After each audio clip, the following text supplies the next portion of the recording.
नमो अर्हन्ताणं नमो सिद्धाणं नमो आयर्याणं नमो वज्रायाणं नमो लोये सव्वसाहुणम् ऐसो पंच नमोकारो सवपावपणासनो मंगलाणं च सव्वेसिं परमं हवै मंगलम् मंगलं भगवान् वीरो मंगलं गौतमो गणी मंगलं कुंद कुंदाध्यो जैन धर्मोस्तु मंगलम् सर्वमंगल मांगल्यम सर्वकल्याणकारकं प्रधानं सर्वधर्माणां जैनं जयतु शासनं जैनं जयतु शासनं जैनं जयतु शासनम।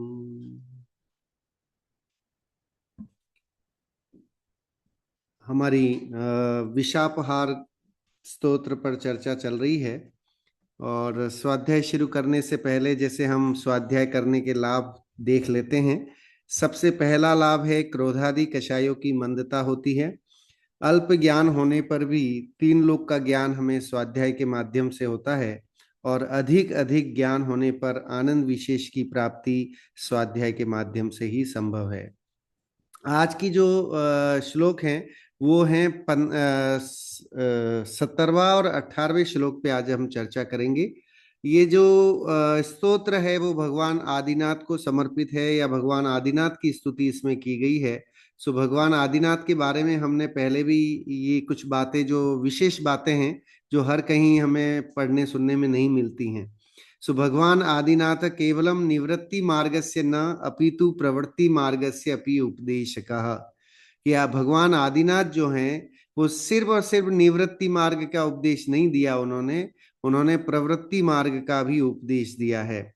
और साथ में धनंजय कवि जो हैं वो इतने धुरंधर कवि हैं कि उन्होंने भगवान आदिनाथ की स्तुति को किस किस तरीके से करने का जो है वो यहाँ पर उन्होंने एक समझ लीजिए अलग अलग श्लोकों के माध्यम से वो बताया है।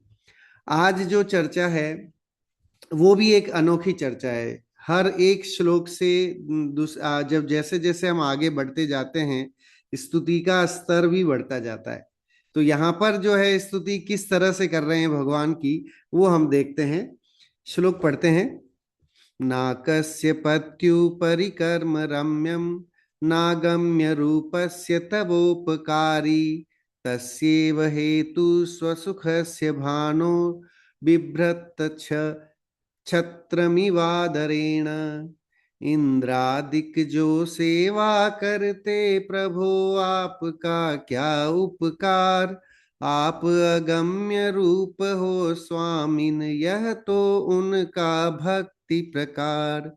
रवि पर कोई छत्र करे तो उसमें रवि पर क्या एहसान। स्वयं धूप से वह बचता है रवि का भी होता सम्मान। भगवान के दर्शन करने जाने से भगवान को क्या फायदा है ना। हम सोचें कि बहुत सारी बहुत भीड़ आ जाए है ना, जिस मंदिर में बहुत भीड़ आए वो भगवान बड़े शक्तिशाली हैं या ऐसी मान्यता हम रखते हैं। लेकिन कह रहे कि भगवान के दर्शन करने से भगवान को कुछ भी लाभ नहीं होता है ना। लाभ किसको होता है कि जो भगवान के दर्शन करने जाता है उसका लाभ होता है, उसके पापों का क्षय होता है। पापा चरण तज नवन करता चित्त में ऐसे धरूं। बोलते ना साक्षात श्री अरहंत के मानो नवन परसन करूं।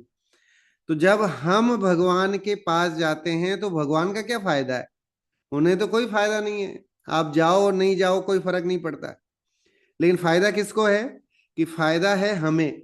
हम जब भगवान की शरण में जाते हैं तो भगवान जैसे बनने की भावना हमारे अंतर में जागृत होती है ना। उनको देख करके उनके दर्शन मात्र से जो है हमारे भव भवांतर के जो पाप हैं वो क्षय को प्राप्त हो जाते हैं, उनकी निर्जरा शुरू हो जाती है। तो इस कारण से दर्शन लाभ का जो है वो महत्व जैनिज्म में बताया गया है कि भगवान के दर्शन क्यों करना चाहिए। क्यों एक सगुण मतलब आकार सहित साकार प्रतिमा जिसे बोलते हैं, तो वो साकार प्रतिमा को विराजमान करके और उनके दर्शन करने का क्या फायदा है? कि उनके दर्शन करने से फायदा यह है कि हमारे भव भवांतर के जो कष्ट हैं वो दूर हो जाते हैं। कैसे होते हैं? कि उनकी वो सौम्य शांत मुद्रा को देख करके हमें अंतर में जो है वो ये भावना जागृत होती है, जैसा हम देखते हैं वैसा ही तो हम बनना चाहते हैं ना। तो कह रहे हैं कि आप जाओ, लेकिन उससे भगवान को कोई फायदा नहीं है कि बहुत सारे लोग इकट्ठे होकर के चले गए तो भगवान को कुछ ज्यादा फायदा हो जाना है। किसी मंदिर में कोई नहीं आ रहा है तो इसका मतलब है भगवान का कोई नुकसान हो गया, कि भाई इनके यहाँ ग्राहक नहीं आए। तो ऐसा वाला सिस्टम नहीं है यहाँ, है ना। आप देखिए यहाँ पर होता क्या है। देखो सबसे पहले लिखा है जो यहाँ बात आदिनाथ भगवान की चल रही है। आदिनाथ भगवान के अरहंत अवस्था की चल रही है। और अरहंतों को जो है वो सौ सौ इंद्र जो है उनके सामने नतमस्तक होते हैं, है ना। सो इंद्रादिक जो सेवा करते, प्रभु आपका क्या उपकार।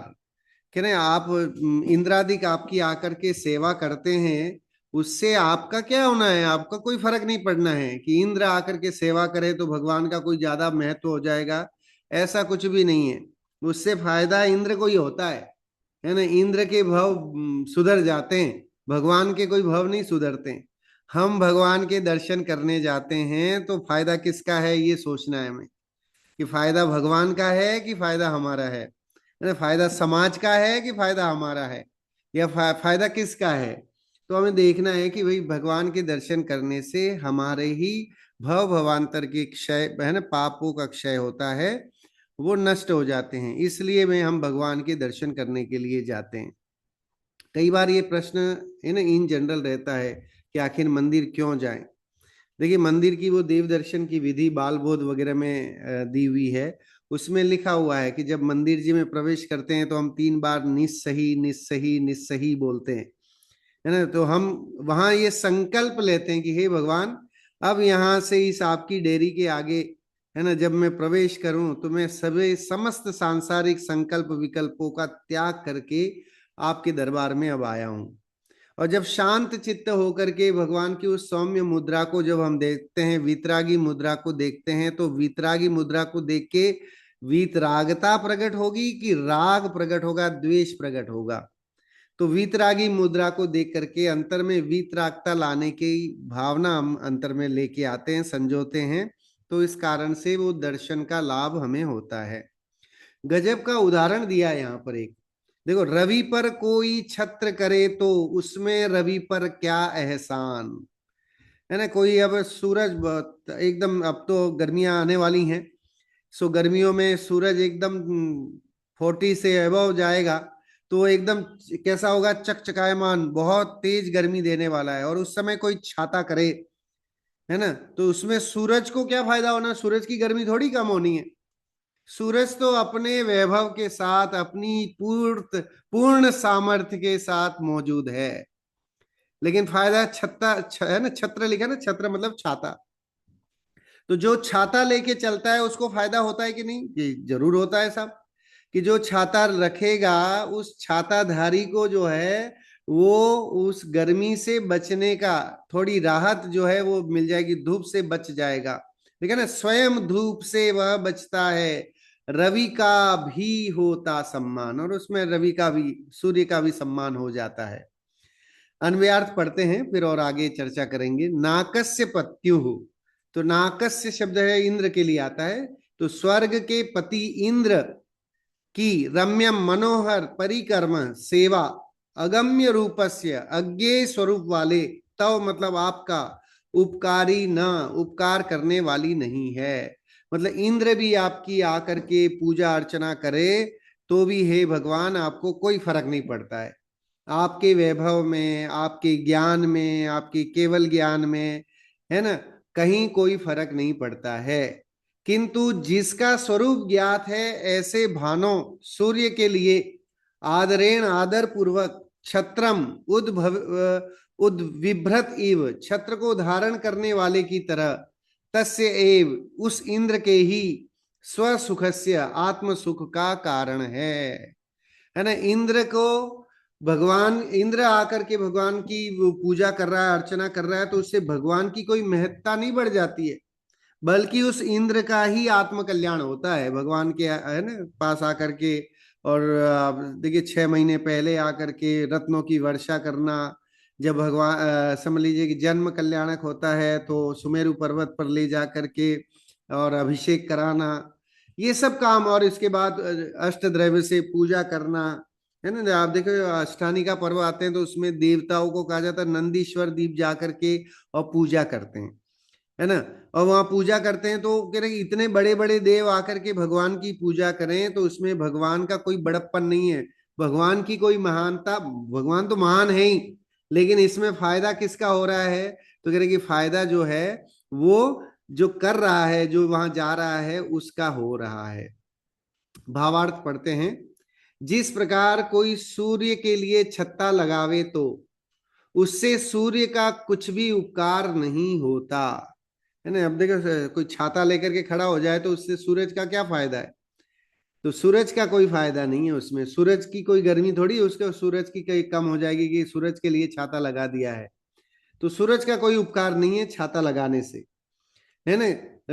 कुछ भी उपकार नहीं होता क्योंकि वह सूर्य छत्ता लगाने वाले से बहुत ऊपर है, तो सूरज तो बहुत ऊपर है और आप छत्ता नीचे लगा रहे हो, तो सूरज को कोई फायदा नहीं होना, फायदा किसको होना है, छत्ता लगाने वाले को।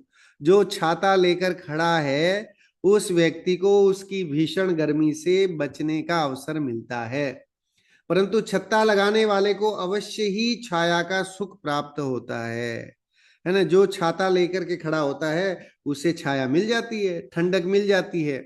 उसी प्रकार इंद्र जो आपकी सेवा करता था उससे आपका क्या भला होता था, कि नहीं भगवान की क्या उससे भगवान का भला होना है, वो तो वितरागी हैं, परम वितरागी हैं।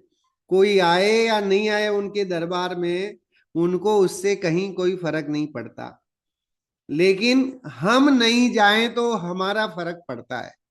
तो हमें इसलिए जो है वो भगवान के दर्शन जरूर करने चाहिए।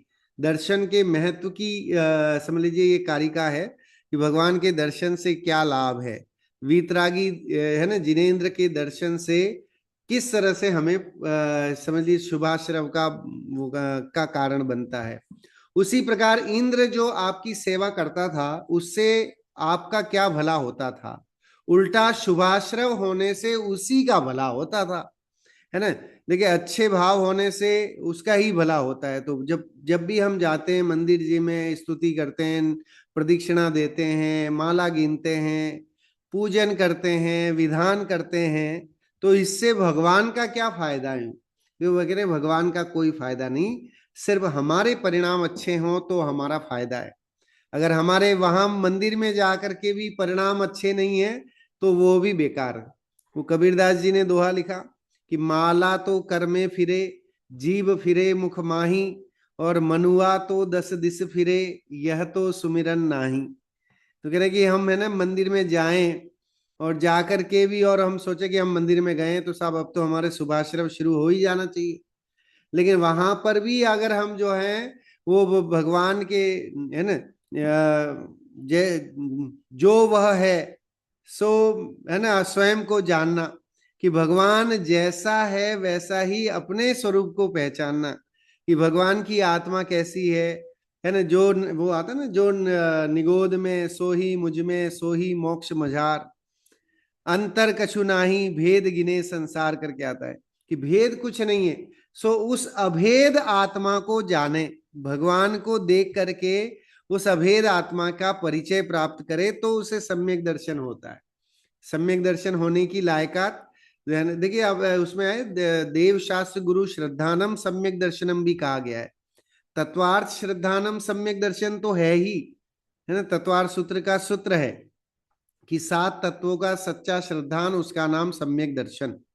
और आपा पर श्रद्धानम सम्यक दर्शनम, आपा और पर का श्रद्धान हो जाए तो भी वो सम्यक दृष्टि है कि मैं कौन हूं और पर कौन है इसका ज्ञान, इतना ही तो करना है। जैन धर्म में, जैन धर्म क्या है, जैन धर्म का अगर पर्यायवाची कोई शब्द है तो एक शब्द है और उसको बोलते हैं आत्मानुभूति। है ना। अगर कोई जैन धर्म को डिफाइन करना है वन वर्ड में, तो गुरुदेव बोला करते थे आत्मानुभूति ही जैन धर्म है। सो आत्मानुभूति मतलब स्व और पर का विवेक। जिस समय स्व और पर का विवेक जागृत हो जाए, उसका नाम धर्म की शुरुआत है। जिस जीव को भी, जिस गति में भी, है ना, जिस गति में हो जाए वो जैन है। आप सोचिए कि तिर्यंच अवस्था में रह करके और आत्मा और पर पदार्थों का भान हो जाए, तो वो जैनी है, क्योंकि वो निकट भव्य है और आगे जाकर के मुक्ति की प्राप्ति करने वाला है वो जीव। तो ये ऐसे। और फिर देव शास्त्र गुरु श्रद्धानम को भी सम्यक दर्शन कहा। देखिए, देव शास्त्र गुरु की श्रद्धा है, इसका मतलब अल्टीमेट, है ना, ये पक्का है कि उसे तत्व की श्रद्धा भी है। क्योंकि देव की श्रद्धा मतलब सच्चा देव कौन है ये पहले पता। तो सच्चा देव है, वीतरागी होना चाहिए, हितोपदेशी हो, सर्वज्ञ हो और हितोपदेशी, ये तीन लक्षण बताएं। कि हमारे जो आप्त, आप्त की चर्चा पहले आ चुकी है, इसलिए मैं उस पर ज्यादा वो नहीं कर रहा हूं। लेकिन आप्त मतलब कौन? तो कह रहे कि वो स त्वमेवसी निर्दोषो युक्ति शास्त्रा विरोधी वाक। हे भगवान, आप ही तो आप्त हो। हे आदिनाथ भगवान, आप ही आप्त हो, क्योंकि आप युक्ति शास्त्र से अविरोधी हो। किसी तरह से कोई बाधा आपके आप्तता में कहीं आती नहीं है। आपकी सर्वज्ञता में कोई शक नहीं कर सकता है कि आप तीन लोक और तीन काल की समस्त बातों को जानते हैं। उस सर्वज्ञता में कोई शक नहीं है। तो जिसे ये श्रद्धान हो जाए, उसे अवश्य ही सम्यक्त्व की प्राप्ति संभव है।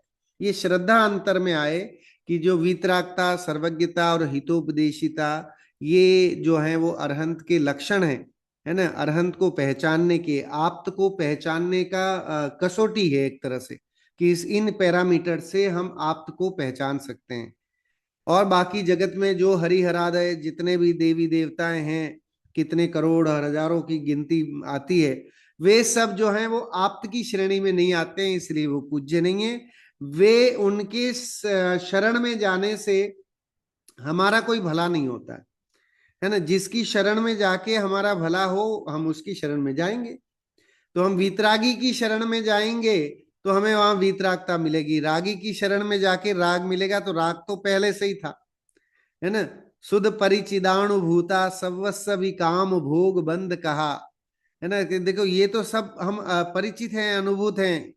समय सार में कुंद कुंद भगवान ये बात कहते हैं कि बाकी राग और द्वेष की कथा में तो वी आर एक्सपर्ट, हम बहुत एक्सपर्ट हैं। लेकिन वीतरागता वाली बात जो है हमारे काने पड़ी नहीं, पड़ी तो हमने उसको सुनी नहीं, सुनी तो उसको गुनी नहीं, है ना। इसलिए हम जो है ये संसार में भ्रमण भ्रमण चल रहा है। तो आज अगर हमें, है ना, पर आज समझ में आया है कि वीतरागता धर्म आहा, राग भाव में धर्म मानना जिन मत में मिथ्यात्व कहा। कह रहे कि राग भाव में धर्म मानना, ये तो जैन धर्म का कहीं, यानी किसी भी ग्रंथ उठा करके देख लें तो वहां वीतरागता की ही बात करती है। क्योंकि हमारे यहाँ जिनवाणी ही उसे कहा है जो वीतरागता की बात करती है। वीतरागता की पोषक ही जिनवाणी कहलाती है ना। यह है मुक्ति का द्वार, हमें जो बताती है, ऐसा करके आगे वो है पूजन की पंक्तियां। तो वीतरागता ये कसौटी है, चाहे वो देव हो, चाहे गुरु हो, चाहे शास्त्र हो, तीनों के लिए कसौटी है। और वो वीतरागता अगर होगी और वो उनकी शरण में जाएंगे तो हमें वीतरागता अवश्य मिलेगी। तो कह रहे हैं कि यहाँ पर आपकी शरण में जाने से आपका भला कुछ नहीं होना है, लेकिन आपकी शरण में आने से, हे आदिनाथ भगवान, मेरा बहुत भला होना है, मेरा बहुत उपकार हो जाना है ना। क्योंकि मैं जैसे आपके पास आता हूं तो मेरे पूर्वोपार्जित जितने कर्म हैं, वो कर्म निर्जरा को प्राप्त हो जाते हैं, कर्म क्षय हो जाते हैं, शुभ आश्रव हो जाता है ना। अच्छे कर्मों का पुण्य, पुण्य का संचय होता है। तो इसलिए जो है वो देव दर्शन जीवन में उपयोगी बताया। जो गृहस्थ के लिए षट कर्माणी बताए ना, छह कर्म, देव पूजा, गुरु उपासना, स्वाध्याय, संयम, तप, दानम चेति गृहस्थानाम षट कर्माणि दिने दिने। सबसे पहला उसमें देव पूजा लिखा है। देव पूजा, गुरु उपासना, है ना। कि आप देखिए, सबसे पहले देव की पूजा, अब जैसी वो रहती है, प्रायोरिटी हमारा ये होना चाहिए कि उठने के बाद सबसे पहले हम अपने, है ना, इष्ट परमात्मा की का स्तवन करें और उनको अपने ध्यान में लाएं, अपने जहन में बिठाएं, और फिर अपने दिन की शुरुआत अपन करें, है ना। अगर देव दर्शन उपलब्ध नहीं है तो कम से कम 9 बार नमोकार मंत्र का जाप करके और फिर जो है अपनी दिन की शुरुआत करें। तो उससे जो है एक समझ लीजिए पॉजिटिविटी, दिन भर आपको लगेगा कि हाँ भाई हमने कोई अच्छा काम किया। और मैं देखता हूँ कहीं और ऐसे, है ना, समझ लीजिए अन्य धर्मादिक में लोग अपने हाथ में मालाएं लेके घूमते रहते हैं। वे अपने ईश्वर का, अपने जो भी इष्ट देव हैं उनको हमेशा याद करते रहते हैं। तो हमें भी ये रखना चाहिए कि हमारी प्रायोरिटी जो है वो उस आप्त को देख करके आप्त जैसा बनने की है। रतन चंद जी भारी जो बड़े दादा कहलाते हैं, उन्होंने ये जो जिनेंद्र अर्चना की जो पूजा है ना, जिनेंद्र अर्चना वाली, उसमें पूजा क्यों कैसे करके एक अच्छा लेख लिखा है। और उसमें उन्होंने बताया ये कि भाई पूजा करने के लिए हम क्यों जाते हैं, तो कह रहे भगवान जैसा बनना ये हमारा मोटिव है ना, और कोई नहीं। बड़े बाकी और लोग तो बड़ी बड़ी लिस्ट लेके जाते हैं, बड़ी मनोकामना लेकर के जाते हैं कि ये सब काम हो जाए, है ना, मैं आपके दर्शन के लिए आया हूँ। भगवान को चैलेंज भी देते हैं स्तुतियों में, प्रभु अपनो विरद निहारो, है ना। अब तो मैं आपके शरण में आया हूं, तो अब आपको तो करना ही पड़ेगा। इस तरह के, है ना, तेरे ही भरोसे मैंने तो भंवर में नैया डाल रखी है। इस तरह का हम चैलेंज भी देते हैं, लेकिन कह रहे हैं कि जैन धर्म में उनके उस प्रतिबिंब को देख करके हमें अपने अंतर की शुद्धात्मा का भान हो जाए तो दर्शन सार्थक है। हम भगवान को देखने जाते हैं, है ना। भगवान किसको देखते हैं, तो कह रहे भगवान दुनिया को नहीं देखते हैं। भगवान का जो पद्माकार या समझ लीजिए पद्मासन या खड़गासन जैसी भी प्रतिमा है, वो प्रतिमा, है ना, अंतर्मुखी प्रतिमा होती है। वे नासाग्र दृष्टि किए हुए उनकी प्रतिमा होती है। वो प्रतिमा ये बताती है कि सुख जो है वो अंदर है ना। वो सुख अंदर की बात है, बाहर में नहीं है। संसार में खोजने से सुख नहीं मिलेगा। तो हम क्या करते हैं, संसार में खोजते हैं और जगह देखते हैं। तो दुनिया इसलिए पागल हो रही है कि, है ना, ये क्रियाकांड कर लेंगे, ऐसा कर लेंगे तो इससे सुख हो जाएगा। तो कहते हैं वो कबीर का एक दोहा है कि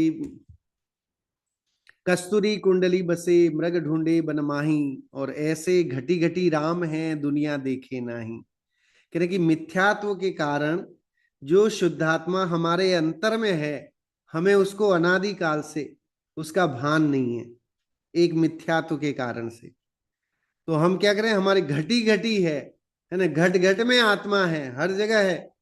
आत्मा राम कहाँ है, तो घटी घटी है, हर जगह है, लेकिन हमें वो दिखता नहीं है ना, अनादिकाल से नहीं दिखा है, और इस कारण से हम दुखी हैं। नहीं, जैसे वो कस्तूरी मृग का उदाहरण दिया कि हिरण होता है, उसकी नाभि में वो कस्तूरी पदार्थ होता है, सुगंधित पदार्थ होता है। उस सुगंधित पदार्थ की सुगंध उस हिरण को भी आ रही होती है, लेकिन हिरण अनजान है कि वो मेरे पास ही है। तो वो क्या करता है कि जंगल जंगल ढूंढता रहता है, अपने ही पास रखी हुई सुगंधित वस्तु को वह नहीं जानता है अज्ञानता के कारण, और पूरे जंगल में खाक छानता रहता है कि वो सुगंध आ कहां से रही है आखिर। ऐसे ही अनादिकाल से हम सबका सेम सिचुएशन, सेम वो है। अनादिकाल से देह देवल में विराजमान शुद्धात्मा का भान हमें नहीं है, इस कारण से हम दुखी हैं। इस कारण से सही देव दर्शन भी नहीं हुए। उस आप्त के दर्शन करके और हमें अपने भान को, अपने स्वरूप को देखना है कि वे, अच्छा, मंदिर किस लिए जा रहे हैं, क्योंकि वे जो विराजमान प्रतिमा है वो पूर्ण सुखी लगती है कि नहीं, तो कह रहे साहब लगती है, वो पूर्ण सुख का वेदन कराती है। तो वो जो पूर्ण सुख का वेदन कराती है, उसने उन्होंने किया क्या, तो उन्होंने जो कार्य किया वो उस कार्य पे वो करें, तो फिर हम जो है वो हम भी सुखी हो सकते हैं। जैन धर्म में यहाँ पर ये सबसे बड़ी है कि हर आत्मा परमात्मा बन सकती है। भगवान महावीर की शिक्षाओं में एक शिक्षा ये भी है कि हर एक आत्मा प्रयास करे, पुरुषार्थ करे तो परमात्मा बन सकती है। ऐसा नहीं है कि वो, है ना, गैप रहेगा कि भक्त और भगवान का गैप तो नहीं, गैप नहीं रहेगा। अगर पुरुषार्थ पूर्वक और ज्ञान विवेक को जागृत करें तो हर एक आत्मा में ये लायकात है ना, स्वभाव शक्ति मौजूद है कि वह परमात्मा बन सकता है।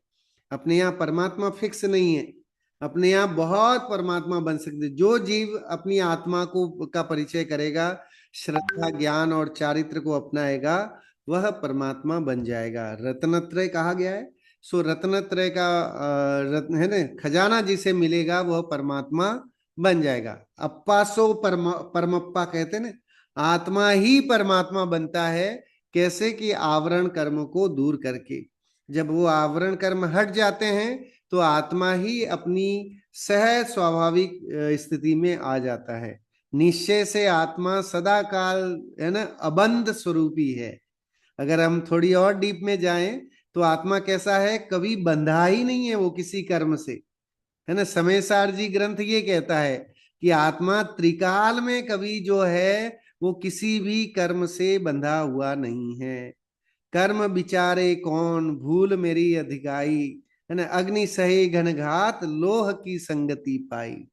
करे कि कर्मों का क्या खेल है, कि कर्म तो जड़ हैं, कर्म तो पुद्गल हैं, कर्म का आत्मा के साथ संयोग संबंध है ना। अगर जो जीव कर्म और आत्मा के इस भेद विज्ञान को जान लेता है वह सुखी हो जाता है ना। पर्याय में भले वो अभी परमात्मपना नहीं आया है, लेकिन सुख की किरणें उसके शुरुआत हो जाती है, इतने से विवेक, इतने से ज्ञान से। सो इतना ज्ञान ही सबसे कार्यकारी वो है। अब सोचिए, वो वट वृक्ष होता है, उसका बीज कितना होता है। वट वृक्ष बहुत बड़ा होता है, विशाल होता है, वो किलोमीटर्स में जाता रहता है ना। कहीं कहीं इतने बड़े वट वृक्ष होते हैं, क्योंकि उसकी टहनियां जो होती हैं वो वापस जमीन में जाती हैं, फिर वो नया पेड़ बनाती, फिर वो होती हैं। और जहां वो बीज गिरते हैं वहां वहां नए नए पेड़ बनाते जाते। उसका बीज छोटा सा बीज होता है, लेकिन विशाल वृक्ष खड़ा कर देता है। तो आत्मा दिखने में तो सूक्ष्म है, छोटा है, लेकिन ताकत उसमें केवल ज्ञान प्रगटाने की है ना, अरहंत बनने की है, सिद्ध बनने की है, कर्म से रहित होने की अवस्था की ताकत उसमें है ना। वो आता ना, भगवान बनने की ताकत है तुझ में, तू मान बेटा पुजारी हूं बस में। कि हम सिर्फ अपने को पुजारी मान करके बैठ गए हैं, जबकि भगवान बनने की ताकत है ना। अंतर की कुंडी को खोल, तेरा प्रभु तुझ ही में डोले, भजन आता है ना। सो करेंगे इसमें हमें अपने स्वरूप को जानने के लिए, शुद्ध अध्यात्म क्या है, कि वो अध्यात्म वो है जो आत्मा के लिए, आत्मा से, आत्मा के द्वारा, आत्मा में ही, है ना, जो लीनता की अवस्था है उसका नाम अध्यात्म है। जो आत्मा की बात करे वो अध्यात्म। बाकी और दुनिया राग रंग की बात करे, है ना, वो तो हम वैसे ही उसमें एक्सपर्ट हैं। वो बताने की जरूरत है किसी को कि कितना इन्वेस्ट करना है, कितना पैसा कहाँ लगाना है, कैसे पैसा कमाया जाता है, ये बताने की किसी को जरूरत नहीं है। सब अपने लेवल पे रास्ते निकाल लेते हैं और करते जाते हैं। कहाँ क्या खरीदना है, कहाँ बेचना है, प्रॉपर्टी खरीदना है, बेचना है, गोल्ड खरीदना है कि बेचना है, कि कब खरीदना है, कब बेचना है, इसमें सब माहिर हैं। लेकिन माहिर नहीं है तो फिर सिर्फ और सिर्फ अध्यात्म के मामले में हम जो है, हमारा अभी केजी का लेवल भी नहीं स्टार्ट हुआ है ना। वो यूकेजी और केजी वाला जो स्टेज है वो भी स्टार्ट नहीं हुआ है। तो हमें वो स्टार्ट करना है कि हम ये स्वाध्याय के माध्यम से ये जाने कि भाई शरण हमें किसकी लेनी है ना। शरण भूत कौन है, किसकी शरण ली जाए जिससे कि मेरा भला हो। हम कोई भी काम, है ना, बिना प्रयोजन के नहीं करते हैं। प्रयोजनम विना मंदोपि न प्रवर्तते कहा जाता है। बिना प्रयोजन के मूर्ख व्यक्ति भी कोई काम नहीं करता है। तो हम तो फिर बड़े चतुर हैं, अपने आप को मानते हैं।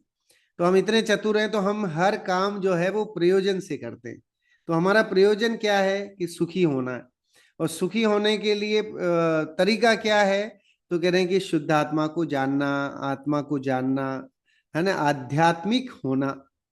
हम कितने आध्यात्मिक हैं उसकी सेल्फ चेक हम करें, है ना, कि हम देखें कि हमें किस पे श्रद्धा है, क्या हमें देव शास्त्र गुरु पे श्रद्धा है? क्या जिनवाणी हमें सच्ची और अच्छी लगती है? अगर जिसे जिनवाणी सच्ची और अच्छी लगे तो वो छोड़े नहीं, है ना, एक मिनट नहीं छोड़े अपने पास। जिसे देव अच्छे लगे तो वो दर्शन लाभ लिए बिना रहे नहीं। जिसे गुरु अच्छे लगे, समझ लीजिएगा ना, कि इनसे हमें वो मुक्ति की का रास्ता मिलना है, यही हमें सुखी कराएंगे, तो उन्हें हम छोड़ते हैं। जहां हमें लगता है कि हमें यहाँ से कुछ समझ लीजिए कि रिकग्नाइजेशन होना है, कहीं हमारा सम्मान होना है ना, तो सम्मान होना है तो वहां हम विलंब से पहुंचते हैं क्या? कि अगर वहां आपको सम्मान होना है, ताजपोशी होनी है आपको, है ना, उसमें हाँ, माला मुकुट सब पहनाया जाएगा, इनविटेशन आया हुआ है कि 11:30 बजे आपको सभा में वहां पहुंचना है, और आपको इस तरह से, है ना, इतने पैसों से और इस तरह से आपको सम्मानित किया जा रहा है आपके काम को देखते हुए, या वोट एवर जो भी, तो वहां पर कोई विलंब से नहीं। राष्ट्रपति का सम्मान हो, राष्ट्रपति हर साल सम्मान करते हैं, तो राष्ट्रपति के सम्मान में कोई बंदा ऐसा हो जो कि साहब मैं लेट हो गया क्योंकि ट्रैफिक में फंस गया था, या मेरा ये हो गया वो हो गया, नहीं साहब। क्यों? क्योंकि वहां रुचि है कि साहब हमें लेना है, फोटो खिंचवाना है, मीडिया में जाएगा, दुनिया भर की चीजें हैं, तो वहां टाइम से पहुंच, टाइम से 10 मिनट पहले, आधा घंटा पहले पहुंच जाएगा वो, कि साहब कहीं कोई झंझट वाला काम नहीं रहे। लेकिन हम अपने दिल पे हाथ रख के देखें कि देव शास्त्र गुरु के दर्शन, स्मरण, पूजन, है ना, इनके कामों में हमारी रुचि कितनी अच्छी होती है। हम कितने लालायित होते हैं कि वाकई हमें जो है, जो कि यही काम है ना, करने लायक जो अगर काम है तो वो यही वाला काम है कि हम ये निर्णय करें कि सुख कहाँ से मिलेगा, सुख का खजाना कहाँ है ना, किसके आश्रय से सुख मिलेगा, है ना, शरण किसकी लूं मैं, सबसे पहली बात शरणभूत कौन है, इसका निर्णय करना। इसके बिना फिर कैसे काम होगा, है ना। शुद्धातम अरु पंच गुरु जग में सरनो दोए, और मोह उदय जी के वृथा आन कल्पना होए। कह रहे कि जगत में निश्चय से हमारा शुद्धात्मा ही शरण है। आपके सिवाय आपका कोई रिश्तेदार नहीं है, आप स्वयं अपने रिश्तेदार हो, आप स्वयं अपने समधी हो, अपने दामाद हो, जो भी रिश्ते मान लो, वो सारे रिश्ते आप अपने में घटाओ, है ना। दुनिया में जो है वो आपके किसी काम के नहीं, है ना, वो किसी काम में नहीं आने वाले। अगर वो आते और वो ममत्व मोह रहता, तो एक भी तीर्थंकर, है ना, वो आज सिद्ध शिला में नहीं होता। सारे तीर्थंकरों को मोह करने के अवसर बहुत थे, है ना। आप देखिए मोह के बहुत अवसर मिलेंगे। एक वो कवि हुए हैं कैफी आजमी, उन्होंने एक कविता लिखी है, वो गीत था, फिल्म का गीत था, कर चले हम फिदा जानो तन साथियों। उसमें उन्होंने एक पंक्ति लिखी, जिंदा रहने के मौसम बहुत है मगर जान देने की रुत रोज आती नहीं, है ना। कि आप देखो उन्होंने ये लिखा वहां, वो तो एक भारतीय सैनिक के लिए उन्होंने वो कविता लिखी थी। उसमें लिखा कि भारतीय सैनिक ये कह रहा है ना, कि we have many opportunities to live, but we will rarely get the opportunity for the sacrifice of our country. हम अपने देश के लिए मर मिटने के लिए अवसर बहुत कम मिलते हैं। जिंदा रहने के मौसम बहुत है मगर जान देने की रुत रोज आती नहीं। कह रहे कि आपको जान देने की रोज, है ना, सैनिकों के लिए ये बात कर रहे हैं, देशवासियों के लिए कह रहे हैं कि देश के लिए मर मिटने का अवसर you will not find every time, है ना, आपको रेयरली मिलेगा। तो ऐसे ही तत्व निर्णय करने का अवसर आपको है ना, जिंदा रहने के तो आपको अवसर बहुत मिलेंगे। जिंदा रहने के मौसम बहुत है ना, जिंदा रहने के मौसम बहुत है मगर तत्व निर्णय करने का अवसर मिलेगा नहीं। तो आप समझ सोच लीजिए कि तत्व करने का निर्णय, ये अवसर यही हमें मिलता है कि जब हम माहौल ऐसा बने और उसमें हम ये निर्णय करें कि जो जिनवाणी, जो हमारी माँ जिनवाणी है, वीतरागता की पोषक जो जिनवाणी है, उसमें जो बातें बताई है वो हर ग्रंथ में एक जैसी हैं। कहीं हमें भेद नहीं लगता है कि रत्नकरण शावकाचार में कुछ अलग बात कही हो, समयसार में कुछ अलग कही हो, किसी में अलग कही हो। ये अलग बात है कि जिनवाणी को समझने के लिए हमें नयों का ज्ञान, निश्चय और व्यवहार का ज्ञान, है ना, जो उसका तरीका मेथड है, उसको जानने वाला ही उसको समझ सकता है। और जो इसका जानकार है, उसको उसकी महक समझ में, उसकी महत्वता समझ में आती है। आप सोचिए, मार्केट है ना, रास्ते से कोई एक पत्थर उठा लाया। अब उस पत्थर को, थोड़ा चमकीला था, अब चमकीला था तो उसने देखा कि चलो यार किसी को देते हैं। दुकानदार से पूछा कि साहब ये लोगे चमकीला पत्थर? तो उसने बोला ठीक है ना, दे जा, 1 किलो शक्कर ले जा। तो वो 1 किलो शक्कर में जो है उसको निपटा रहा था। लेकिन वही समझ लीजिए कि चमकीला पत्थर जब वो सुनार के पास लेके जाता है, वो कहता है साहब ये खरीदोगे? वो कहता है यहाँ क्यों नहीं खरीदेंगे, है ना, इसके तो कम से कम 50 लाख मिलेंगे। तो जिसको पारखी है उसको उसकी कीमत पता है ना। तो हमें ये देखना है कि जब हम स्वाध्याय करते हैं, अध्ययन करते हैं, तो हमें उसके जिनवाणी के महत्व को, हमें आत्मा को जानने के महत्व का ख्याल आता है कि वाकई क्यों, है ना, अध्यात्म को जानना बहुत जरूरी है, आध्यात्मिक होना क्यों जरूरी है। क्योंकि बाकी सारा व्यापार हमने बहुत किया, अनादिकाल से ऐसा कोई अवसर नहीं छोड़ा। ऐसा शास्त्रों में जो कहा जाता है, पंच परावर्तन की चर्चा आती है, तो ऐसी कोई जगह नहीं छोड़ी जहां जन्म नहीं लिया, ऐसा कोई काल नहीं छोड़ा जहां जन्म नहीं लिया, है ना, ऐसा कोई क्षेत्र नहीं बचा है कि जहां हमारा जन्म नहीं हुआ। इधर वायु का एक, जल का एक, पृथ्वी का एक, अग्नि का एक इंद्रिय, 2 इंद्रिय, 3 इंद्रिय, 4 इंद्रिय, 5 इंद्रिय, संगी असंगी, कहीं ना कहीं हर तरह से हमने जन्म ले लिया, है ना। अब ये अवसर आया है कि हमें मनुष्य भव मिला है, जैन कुल मिला है, और ये अच्छा अवसर आया है कि हमारी, है ना, बुद्धि विवेक जागृत है, तो हम ये काम कर लें। तो इसलिए फायदा क्या है कि भगवान का कोई फायदा नहीं होना है। आप अगर दर्शन करने जाते हैं, फायदा हमारा होना है, हमारे शुभाश्रव, है ना, शुभ कर्मों का आश्रव होता है। पूर्वोपार्जित पाप कर्म जो है वो क्षय को प्राप्त होते हैं, और भगवान के स्वरूप को देख करके हमें अपने आत्म स्वरूप का ख्याल आता है। इस कारण से दर्शन करने जाते हैं। आगे बढ़ते हैं 18वें श्लोक को लेकर के। कोपेक्षकस्त्वं क्व सुखोपदेश, सचेत किमिच्छा प्रतिकूलवाद, क्वासौ क्व वा सर्वजगत्प्रियत्वं, नो यथा तथ्यम तथ्यम वेचितम ते। नहीं किसी से राग आपके प्रभु, उपेक्षक सीमातीत, तो भी दे उपदेश सुखों का, जग प्रियता सारी लीकृत, लोक प्रिय भी वीत राग भी, यह कैसी विपरीत कथा, मर्मन इसका समझ सका मैं, समझा में तो नाथ व्यथा। अब यहाँ पर भगवान क्या, एक्चुअली धनंजय कवि को विरोधाभास अलंकार बहुत पसंद था, तो उन्होंने भगवान की जो विरोधाभास वाली चीजें हैं उसकी चर्चा जरूर की है उन्होंने। तो यह ये वाला भी जो 8वां श्लोक है वो बहुत ही मजेदार श्लोक है। भगवान की जो गुण है, उन गुणों की जो है वो विरोधाभास को लेकर के और बात की है। पढ़ते हैं अन्वयार्थ।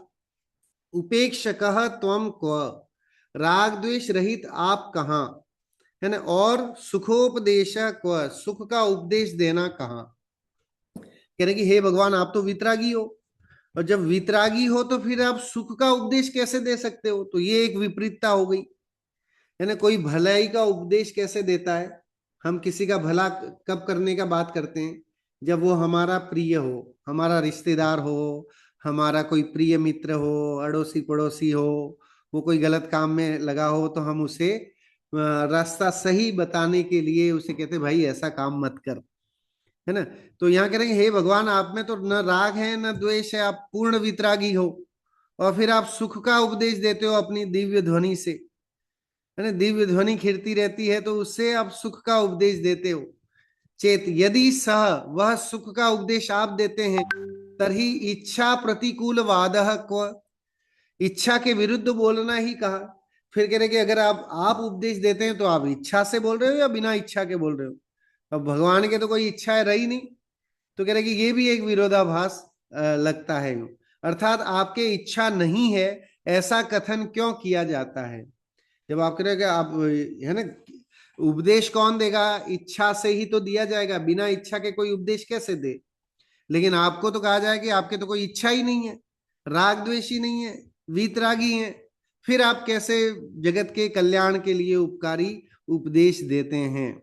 है ना? देखिए, पंच कल्याणक, कल्याणक शब्द जो है वो जगत के कल्याण, तीन लोक के जीवों का कल्याण स्वरूप है, इस कारण से कल्याणक मनाया जाता है ना? अब गर्भ कल्याणक, जन्म कल्याणक, ये तप कल्याणक, ज्ञान कल्याणक, मोक्ष कल्याणक, ये सब जो है वो जगत के जीवों के कल्याण स्वरूप है। उन्होंने 16 कारण भावनाओं को उभाया था, इसलिए उन्हें तीर्थंकर नाम कर्म प्रकृति का बंध हुआ।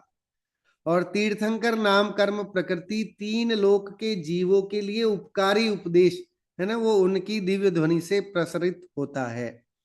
तो वो कह रहे कि वो आपकी बिना इच्छा के कैसे निकलता है? भगवान की जो ओंकारमयी ध्वनि निकलती है तो बिना इच्छा के कैसे? आप तो इच्छा रहित हैं। तो ये भी एक विरोधाभास लगता है। असौ क्व, इच्छा के प्रतिकूल बोलना कहाँ हो सकता है? और सर्व जगत प्रियत्वम क्व, सब जीवों को प्रिय होना कहाँ है? आप, है ना, सब जगत के प्रिय हो, इस तरह किस कारण से आपकी प्रत्येक बात में विरोध है ना? उस कारण से मैं ते यथा तथ्यम नो अवेचिचम, है ना, आपकी वास्तविकता असली रूप का विवेचन नहीं कर सकता हूं। धनंजय कवि कह रहे हैं कि हे भगवान, मैं तो आपके स्वरूप का वर्णन करने में समर्थ नहीं हूं, क्योंकि आपका जब वर्णन करने जाता हूं तो मुझे तो विपरीतता दिखती है ना? आप कहीं तो वितरागी कहे जाते हो और आप फिर भी उपदेश दिए जा रहे हो। तो वो है ना, विपरीतता मुझे आपके उसमें दिखाई देती है। देखिए, भक्ति करने का एक तरीका है, और उस तरीके से भगवान में भगवान की सर्व सामर्थ्यता, सर्व संपन्नता, उनकी शक्ति का जो है वो बखान यहाँ करना चाहते हैं इनडायरेक्ट वे में। हे भगवान, जब आप राग द्वेष से रहित हैं तब किसी को सुख का उपदेश कैसे देते हैं? कह रहे कि जब आप में राग और द्वेष ही नहीं है तो आप सुख का उपदेश कैसे देते? क्योंकि ना काहू से दोस्ती, ना काहू से वैर, आपकी तो जो है वो सबके लिए एक जैसी होनी चाहिए। यदि सुख का उपदेश देते हैं तो इच्छा के बिना कैसे उपदेश देते हैं? है ना? अगर आप सुख का उपदेश देते हैं ऐसा मान भी लें तो बिना इच्छा के कैसे उपदेश निकलता है? यदि इच्छा के बिना उपदेश देते हैं तो जगत के सब जीवों को प्यारे कैसे हैं? कह रहे कि अगर आपको इच्छा नहीं है फिर भी आप उपदेश दे रहे हैं तो भी पूरे तीन लोग आपकी पूजा करता है। अरहंत बनने पर तीन लोग के नाथ कहलाते हैं, है ना? तो कह रहे कि आप तीन लोग के प्यारे कैसे बन गए? इस तरह आपकी सब बातें परस्पर में विरुद्ध लगती हैं। मुझे तो सारी बातें जो है वो, हे भगवान, आपकी सही नहीं लगती, क्योंकि वो भगवान की भक्ति करने के लिए वो बता रहे हैं। दरअसल में आपकी असलियत को कोई नहीं जान सकता। कह रहे कि एक्चुअल में आपकी असलियत क्या है उसको जानना संभव नहीं है। भगवान के गुणों का वर्णन करना संभव नहीं है। शास्त्रों में कई वर्णन आता है कि हम अपनी जिह्वा से भगवान के गुणों का वर्णन नहीं कर सकते। उनके केवल ज्ञान की लायकात, उनकी शक्ति, उनके वैभव को हमें वर्णन करना हमारी जिह्वा से संभव नहीं है ना? गणधर भी थक जाए तो भी वो उनके गुणों का वर्णन करना संभव नहीं है। जिनवाणी के बारे में, और इसमें आता है, बनाऊं पत्र कुंदन ना, रत्नो ना, अक्षरो लखी, तथापि कुंद सूत्रो ना, अंकाए मूल्य ना कदी। कह रहे कि आप कुंद कुंद आचार्य के उन सूत्रों के लिए ये बात कही जाती है, तो हे भगवान, आपकी दिव्य ध्वनि की तो महिमा ही अपरंपार है। आपकी असलियत का, आपके गुणों का वर्णन करने में मैं शक्य नहीं हूं, मैं नहीं कर सकता। मतलब धनंजय कवि स्वयं को असमर्थ मानते हैं कि भगवान के गुणों को मैं कैसे अपनी जिह्वा से वर्णन करूं, क्योंकि जिह्वा से वर्णन करने में वन बाय वन आएगा, लेकिन वहां तो सर्वत्र सर्वांग में उनके जो गुण हैं उनको एक साथ बोलना संभव नहीं है, उन गुणों का बखान करना संभव नहीं है। ऐसी असमर्थता यहाँ पर बताई। इस तरह से इन दोनों कारिकाओं में, दोनों श्लोकों में बहुत ही माल भरा हुआ एक तरह से, जिसे समझ लीजिए कि आत्मभान करना है, सम्यक की प्राप्ति करना है, उसके लिए ये दोनों ही कारिका बहुत उपकारी हैं। भगवान के दर्शन के लाभ का या भगवान के स्वरूप को जान करके स्वयं, है ना, देखिए छाता रखने वाले को ही फायदा होता है ना? सूरज को कुछ फायदा नहीं होता है। ये हमें समझना, इसमें अकर्तापने की भी बात आती है कि भगवान कुछ करता धरता नहीं है, वे नियंता नहीं है ना। अन्य दर्शन आदि में आता है कि कोई जगत को बनाने वाला है, कोई बिगाड़ने वाला है, कोई पुनर्निर्माण करने वाला है, लेकिन यहाँ पर कह रहे हैं कि भगवान किसी का कोई भला बुरा नहीं करते, है ना। लेकिन भगवान की शरण में जाने से, उनकी छत्र छाया में जाने से उस जीव का भला जरूर होता है। पेड़ तो अपने रास्ते पे खड़ा हुआ है, लेकिन जो राहगीर उस पेड़ के नीचे जा करके और आराम फरमाते हैं, उन्हें सुख चैन शांति जरूर मिलती है। जो है ना, मिडवे होता है, तो मिडवे पे कोई एक वृक्ष है, वृक्ष के नीचे आकर के गाड़ीवान खड़े हो गए, तो उससे होता क्या है कि वही फल नहीं भी दे पेड़, तो भी पेड़ की ये विशेषता है कि कम से कम छाया तो देता ही देता है। तो हो सकता है कि आपको, आप जिस मनोकामना से गए हैं वो मनोकामना आपकी पूर्ण नहीं हो, क्योंकि पुण्य पाप के अधीन है वो सब द्रव्य सामग्री मिलना, लेकिन वहां पर जाकर के एक जो सुकून शांति का वेदन जो है, उनकी सौम्य प्रतिमा को देख करके संभव है। वो तो है ना, इमीडिएट जाते ही देखते ही तुरंत ही प्राप्त हो जाता है। तो इसलिए है ना, दर्शन करने से भगवान का कोई भला नहीं होता है, भगवान के दर्शन से हमारा ही भला होता है। हम सब इस तरह से अपने जीवन में षट आवश्यक जो भी कर्तव्य हैं उनका पालन करें और सम्यक्त की प्राप्ति करें। इसी मंगल भावना के साथ आज की बात को विराम देते हैं। जिनवाणी स्तुति के लिए सभी लोग खड़े हो जाएंगे। जिनवाणी स्तुति। मिथ्यातम नाश वे को ज्ञान के प्रकाश, वे को आपा पर भास, वे को भानु सी बखानी है।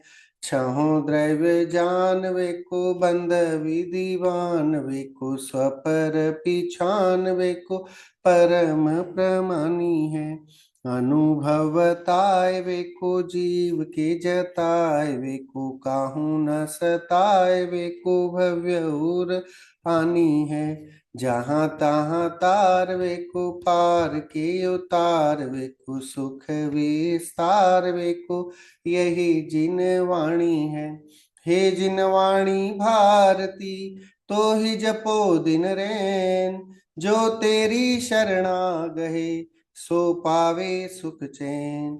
जिन वाणी के ज्ञान ते, सूझे लोकालोक, सो वाणी मस्तक नमो, सदा देत हूँ धूप। सभी 9 बार नमोकार मंत्र का जाप करेंगे।